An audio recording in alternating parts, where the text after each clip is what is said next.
પારકા ઘરનું અનાજ ખાય અને પછી બાપની ચિંતા કરે, એનું નામ છે દીકરી. બાપા, નાનકડી એવી દીકરી. એક માના કોઠામાં ભાઈ ને બેન બે આળોટીને મોટા થયા હોય. આમ જો,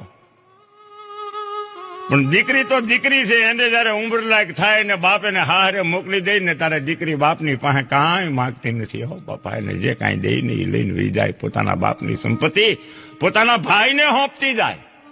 નાનકડી દીકરી એ આંગણાની માલપા એ મા બાપના લાડે કોડે એ દીકરીનો ઉછેર કર્યો હોય. બાપા, એ દીકરી ક્યારે મોટી થઈ જાય એ માવતરને ખબર રહેતી નથી. હા બાપા, આ દુનિયાની માલપા પુરુષ સ્ત્રીને ઓળખી શક્યો નથી, એક પત્નીને, એક માને ઓળખી શક્યો નથી. હા, સ્ત્રી પાત્રો જો માને